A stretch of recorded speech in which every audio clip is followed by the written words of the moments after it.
Hello again there, friends and fans. Raptor here, and welcome back to Steel Division 2. The beta has updated, and there's new goodies to look at today. Primarily, we're going to take a peek at the Germans, and then we're going to take a look at some of the new features, too, that are added for the beta. Again, if you want access to the beta, all you got to do is pre-order. The betas are now available, or rather, the multiplayer. I guess you could say it's an open beta from like Thursdays to Sundays, so everyone can play and take a cool look. If you haven't already, make like that 1% that clicks or taps the like button. 99% don't. So to you who can move that finger just slightly, thank you very much for showing your support. Greatly appreciated. Welcome to the new subscribers too. You're all wonderful. So thanks for tuning in for more Steel Division 2. People are super excited about the game, so I'm happy to see so many people wanting to pick it up. Check this out. There's new maps available in the beta. We've seen the Orsha North before, but Tessel is now available, a map that is separated by two rivers on the flanks and high ground in the middle. Very cool map for breakthrough, and a much larger map called which apparently has a lot of roads and stuff on it. There's a large highway that cuts through with villages all over. It is a huge map, and it is great for like 5v5s and hopefully 10v10s one day. Hopefully, maybe, I don't know. We'll see. All right, let's go back then, and we're going to take a look now at the new available German units, which are under the 78 Sturm, if I can find those, under divisions. So we get to keep all the previous units and stuff, so if you made decks before, don't worry, you get them all back. It's all good. The 5th Panzer we've seen before, and the 2nd Guards we've seen before. And you should have already seen the 26th Guard Strelkovy on a previous video. If you haven't already, make sure you check that out for a more detailed look on what's new. But let's take a look at the 78 Sturm and see what lies in store for us. So I wanted to talk about some of the things that I used and what I found to be very effective for these units. So if you take a look, we have the KFZ-4. Very nice little dual MG34s, that type of thing. We're going to go over what's new and what I found to be very effective too. T-26, a captured T-26 that's used for recon, only being able to fire AP, so keep that in mind. That's going to be a very useful unit for when you're trying to destroy other light units, such as transports or half-tracks or something like that. If the Russians are bringing up some Studebakers or something like that, you can definitely put a round through them, or hit them with the machine gun. Very good stuff. Now, this unit is very heavy infantry, or rather, it is infantry heavy. And there is some heavy infantry in this group as well, so we'll take a look at some of that stuff as well. We have our 4-man assault squad that we've seen before, Einsatztruppen, all that stuff, commander on the back here. This, I think, is new, the Begleit Führer. So that's kind of your... Oh, actually, they're armed with... Look at that. They have themselves the MP44s. Kind of a little big on the model, maybe, but it looks good. Good to see that in the game. The world's first little assault rifle. Isn't that cute? Wow. All right, let's see. Actually, okay, let's move on to the Grenadiers. Ah, wow, look at these guys. Armed with 8 MP44s, 3 G43s, and a bunch of machine gun MG42s. Actually, just one of them. That's going to be a tough group to push forward through infantry-wise. They have no anti-tank, but what they are good at is cutting down infantry. That's going to be a very difficult group to cut through. That is crazy. Very nice. Let's take a look at Pioneers. I think we may have seen those before. MP40s. 98Ks, and the ability to throw bundled grenades too. I think that's an older unit. Where are we? Pioneer Führers, yes. Okay, so we have ourselves, well, actually a guy who looks like an officer. Very nice. And more anti-tank grenades with them. So really good for pushing through a forest and trying to flank a tank, that kind of thing. The Schützenführer, that I think should have an MG42. Nope, it has a Nebel hand grenade. 3 smoke grenades, bunch of rifles, and of course is a leader unit. Some of these we've seen before, so but I'm not quite sure. So I want to go through some of that stuff. But check this out. I'm not sure what this is. Is this prisoners or like you know, disheartened troops or something like that? They actually are equipped with PPSH-41s, Mosin-Nagants, Degetarevs, and then some anti-tank weapons. So maybe these are deserters of the Soviet Army or of the Eastern Front. They are equipped with Soviet equipment. But they are a big squad, too. There's 15 men in this squad, so it's quite a hefty squad to cut through. So that's going to be quite nice to defend a line or possibly advance with. They could probably advance quite a bit and take a few losses before they're in position and still have a lot of strength. We have ourselves the Schützen here. There you go. 2 MG42s, a bunch of rifles, AT grenades, and MP40s. Pretty standard there. Pretty good. Not as skilled as like Panzer Grenadiers, but very well equipped for sure. And let's take a look at the Sturm Schützen.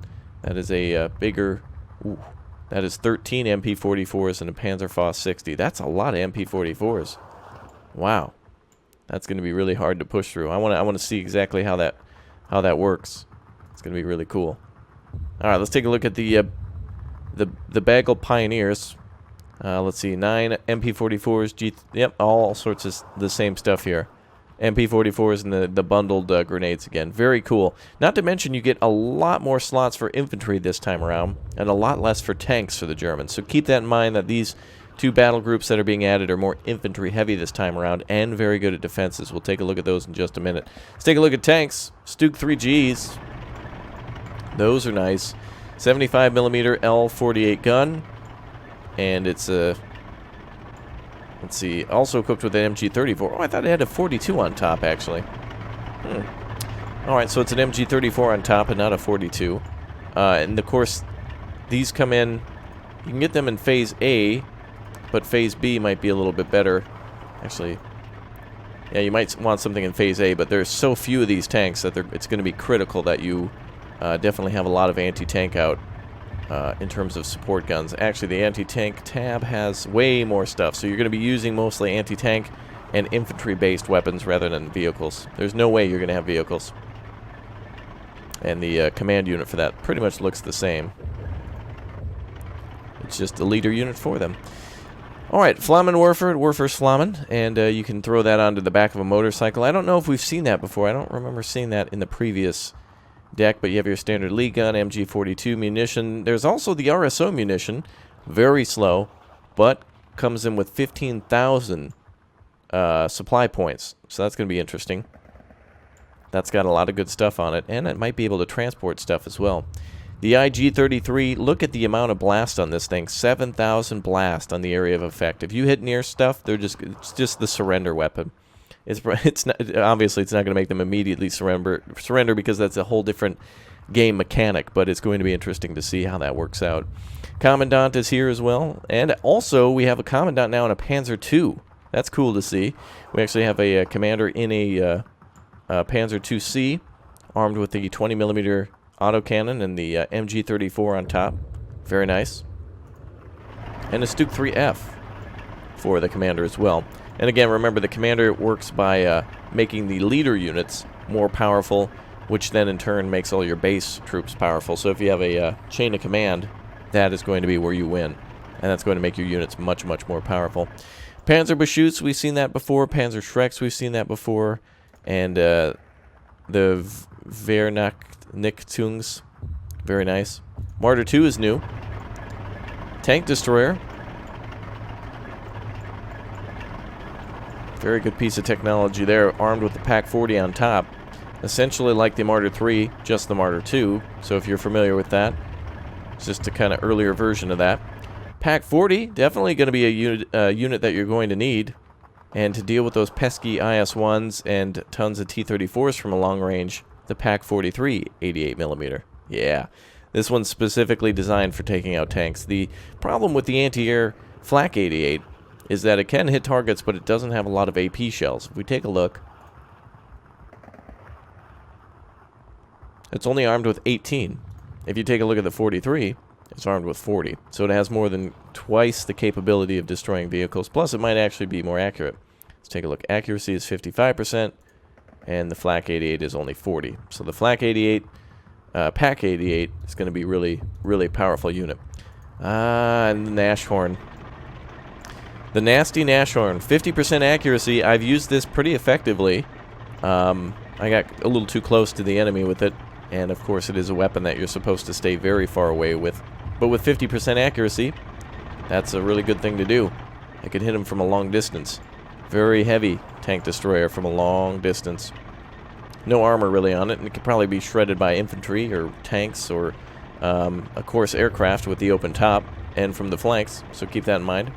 Standard AA for the Germans. We're losing the Gepard this time, but we do have our Flak 37, 20mm, the Flak Vierling on the back of the half-track, and then, of course, what we saw before, the Flak 88. Artillery. A lot of stuff here. We got our Beobacher, which is our artillery spotter, armed with the MP28 Bergmann. You can see one of these guys has that gun. There he is. Got the little SMG there. Battery Fuhrer, which is a leader for the artillery units. He can stay behind and take care of leading those units. 81mm and 120mm mortars. The first time I'm seeing the Nebelwerfer in this game, too. It was available in the previous game, but first time we're spotting that. And, of course, transports. Let's take a look at the transports for some of these things. Actually, let me go back and... Yeah, look at that big boy there. I want to see what they transport, what the options for, like, the Pack 40 are, or 43. The RSO is good, but it's a little slow. You do get a lot of them. Looks like the same option then. The the SDKFZ 11 or the RSO. Those are your two options. Probably would want one of these. I think it's a little bit faster. Is there a way to see the stats in that transport? Oh, there is a ability to see the difference between the transports. So that one has a road speed of almost 70 kilometers. Yeah, okay, that's going to be pretty good. Much better to call this in, much faster to get the AT to the front, if you're calling it in after the initial deployment phase, of course. All right, the 105mm artillery returns, and same with the 150 and 105, all the same here, and the Schwimmwagen is back as well.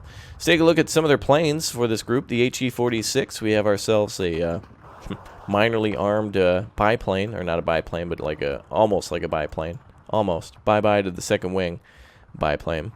So we have ourselves a little machine gun on it, but a 15-point recon plane. Nice. Very good. Good to see an affordable recon. That is in the air. JU-188, same deal, but lots of guns facing behind. And the ME-109 is also a recon plane.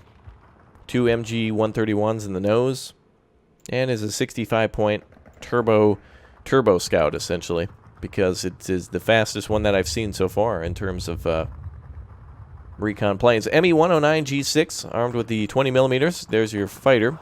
They also have heavy fighters here. The ME-109 G6 R6, armed with way more 20mm. There's 2 in the wings, I'm assuming, and 1 in the nose. Yeah, oh, that's what it says here. Gun pods in the nose. Yeah. Oh, here you are. Gun pods on the wings, and then 1 on the nose, which you probably can't see. Yeah, you can. There's a little thingy right there. Perfect. And then, of course, the MG 113s in there, too. Very cool. We also have the R4 variant, which is essentially more of the same. We're talking about more 20mm and more weapons added to the plane. JU-188. Now we're starting to get into bombers. We got a 28 50 kilogram bombs. That's going to be very interesting to see on the field.